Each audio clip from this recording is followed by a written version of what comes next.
여러분의 오픈GLC 2.0 프로그래밍 역량 향상에 조금이라도 도움이 되고자 영상을 준비했습니다. 지난 시간에는 오픈GL ES 2.0 프로그래밍이라는 여정을 떠나기에 앞서 탄탄한 토대가 될 개발 환경을 설치해 보았습니다. 모두들 Qt 크리에이터가 잘 설치되었고, 또 큐브 오픈GL ES 2.0 이그젠플이 정상적으로 구동되는 모습을 보셨을 것입니다. 이제는 오픈GL ES 2.0으로 그림과 같은 삼각형 두 개를 그려보도록 하겠습니다. 빠르게 시작해 보도록 하겠습니다. 오늘의 할 일은 삼각형을 두 개를 그립니다. 이렇게 두 개를 그려서 오픈GL ES 2.0이 뭔지 실제로 코딩 실습을 해보도록 하겠습니다. 그리고 나서 만들어진 이 어플리케이션에서 프로젝션 모드를 바꿔보도록 하겠습니다. 프로젝션 모드는 우리가 물체들을 배치하고자 하는 세상의 모양을 결정하는 거죠. 크게 두 가지가 있습니다. 퍼스펙티브 뷰와 오소그래픽 뷰. 이 퍼스펙티브 뷰와 오소그래픽 뷰에 대한 간단한 설명도 추가하겠습니다. 그럼 마지막으로 정점의 컬러 값을 바꿔보도록 하겠습니다. 컬러 값을 바꾸면은 이 바뀜에 따라서 프래그먼트 쉐이드에서 그 값을 어떻게 인터폴레이션 하는지에 대해서 간단하게 살펴보도록 하겠습니다. 먼저 앱을 만들어야 됩니다. 앱은 오픈GL ES로 그림을 그린 프레임 버퍼를 화면에 표현해주기 위한 어떤 틀이죠. 이 틀을 만들어야 되기 때문에 어플리케이션을 먼저 설정을 해줍니다. 앱을 만들 때는 먼저 EGL 세팅과 관련된 부분인데 뎁스 버퍼 사이즈를 설정을 해 줍니다. 이 부분은 우리가 쓰기 원하는 서피스의 속성 값을 결정해 주는 부분이고요. 특히 뎁스 버퍼라고 하는 것은 각 오브젝트의 Z 밸류를 기록하기 위한 버퍼입니다. 오브젝트를 그리게 되면은 각 오브젝트의 정점 정보들이 있고 이 정점이 공간상에서 어디에 배치되느냐를 기록해 주기 위한 부분이 바로 이 Z 버퍼, 즉 뎁스 버퍼입니다. 이 뎁스 버퍼에 기록된 내용을 보고 우리는 각 오브젝트들이 앞에 배치되어 있는지 뒤에 배치되어 있는지 뭐 A 오브젝트와 B 오브젝트가 어떤 놈이 앞서고 뒤서 있는지를 결정해 줄 수 있습니다. 이것이 결정이 되어야 컬러 값을 결정을 할 수가 있죠. 앞에 있는 오브젝트가 당연히 색을 나타내야 되겠죠. 그리고 나서는 이 어플리케이션의 이름 및 버전을 정의를 해줍니다. 이 어플리케이션의 이름은 우리가 만든 앱이 떴을 때 이 앱의 상단에 표시되는 이름입니다. 그리고 만약에 우리의 앱이 오픈GL ES를 지원하지 않는 플랫폼에 떴을 때는 오픈GL을 그린 것을 못 보여주기 때문에 여기서는 오픈GL이 지원되지 않으니 오픈GL이 지원될 필요가 있어요 라는 경고 메시지를 띄워줘야겠죠. 이렇게 세 가지 작업으로 어플리케이션을 만들어 보도록 하겠습니다. Qt 크리에이터입니다. Qt 크리에이터를 띄우면은 이렇게 웰컴 탭에서 이런 화면이 나옵니다. 자, 빠르게 만들어 보면 일단 프로젝트를 만들어 줍니다. 어플리케이션 Qt에서 Qt 위젯 어플리케이션을 선택합니다. 위젯 어플리케이션은 일종의 GUI 어플리케이션이라고 보면 됩니다. 우리가 윈도우나 덱스탑에서 PC에서 종종 보는 사각형 틀이 있는 어플리케이션이죠. 이 틀 안에 내용을 채우는 것을 이 위젯이라는 것이 도와주게 됩니다. 얘를 선택을 하시고 프로젝트 로케이션에서 위치는 임의대로 선정을 해주시고요. 이름을 트라이앵글즈라고 삼각형 두 개를 그려야 되기 때문에 명확한 이름이죠. 트라이앵글즈라고 이름을 지어줍니다. 빌드 시스템은 여기를 눌러보시면 뭐 QMake, CMake, QBS 세 가지 종류가 있는데 저희는 QMake를 사용을 합니다. 그리고 클래스 인포메이션에서 베이스 클래스를 저희는 QWidget이라는 것을 사용합니다. 여기에 나오는 메인 윈도우, 위젯, 다이얼로그 모두 화면상에 네모난 창을 만들어주는 것인데요. 저희는 그 중에 QWidget이라는 걸 사용합니다.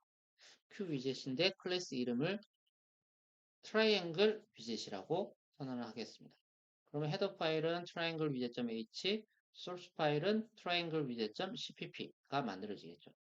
여기 있는 generate form은 Qt에서 UI를 손쉽게 만들기 위해서 제공하는 폼입니다만 우리는 UI가 필요 없기 때문에 여기는 언체크 해줍니다.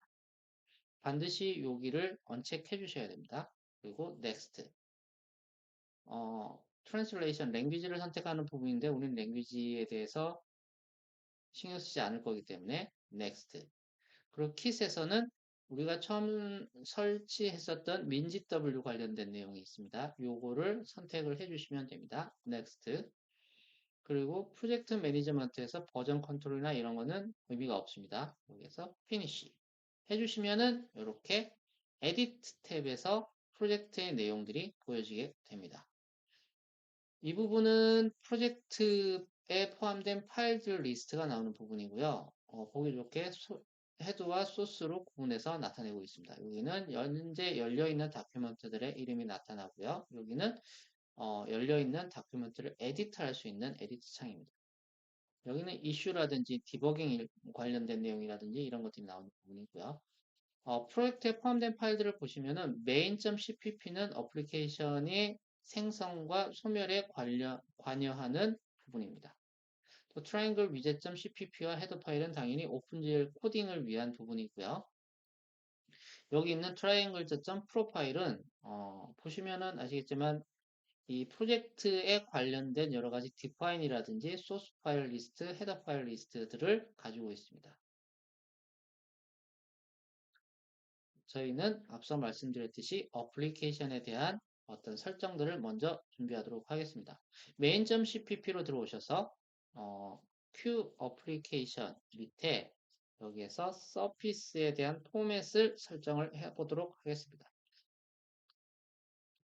Q 서피스 포맷이라는 것을 먼저 선언을 해줍니다. 얘는 include가 안 되어 있기 때문에 include를 해줘야겠죠. 그러고 나서 이 포맷에다가 뎁스 버퍼 사이즈를 8로 정의를 해줍니다. 그 다음에 q 서피스 포맷에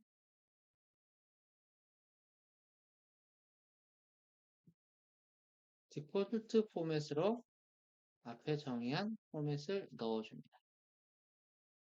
이렇게 하면은 우리는 뎁스 버퍼가 8인 뎁스 버퍼 사이즈가 8인 서피스를 디폴트 포맷으로 가지게 되는 서피스를 가지게 됩니다. 다음 어플리케이션에 대한 설정을 해준다고 했죠. 이 Q 어플리케이션이라고 위에 정의되어 있는 얘를 사용할 겁니다. 어플리케이션에 어플리케이션 네임을 정의를 해줍니다. 네임은 triangles로 지어줍니다. 그리고 어플리케이션 버전은 텍스트로 0.1이라고 넣어주면 됩니다. 얘는 어플리케이션에 떴을 때 창에 위에 나타나는 이름일 거고요. 얘는 뭐 help나 이런 부분을 클릭했을 때 나오는 버전 이름이 되겠죠. 그 다음으로 우리가 해야 되는 게 오프젤이 지원되는 경우와 지원되지 않는 경우로 나눠서 경고 메시지를 띄워주는 부분이죠. 만약에 납데프 qt에서 오픈GL을 지원하지 않는 것이 qt에서 오픈GL을 지원하지 않는 것이 아닐 때 납데프니까요. 즉 qt에서 오픈GL이 지원될 때 이 플랫폼에서는 오픈GL이 지원된다 라고 했을 때는 우리가 만들 트라이앵글 위젯을 그냥 보여주면 됩니다.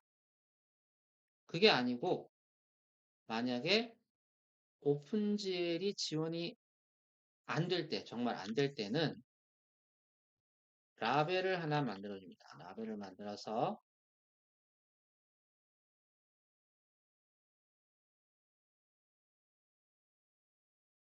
오픈GL이 지원이 되어야 해요. 라는 메시지를 만들어주고 노트를 show 해주면 됩니다. 보시면은 오픈GL이 지원되는 것이 지원되지 않는 것이 아닐 때 위젯을 보여주고요. 오픈GL이 지원이 안 될 때는 이런 오픈GL Support Required라는 라벨을 보여주게 되는 겁니다. 그래서 QLabel이라는 것도 위에서 include를 해주면 좋겠죠. 이렇게 되면 어플리케이션이 돌아가는 데는 문제없이 돌아가게 됩니다.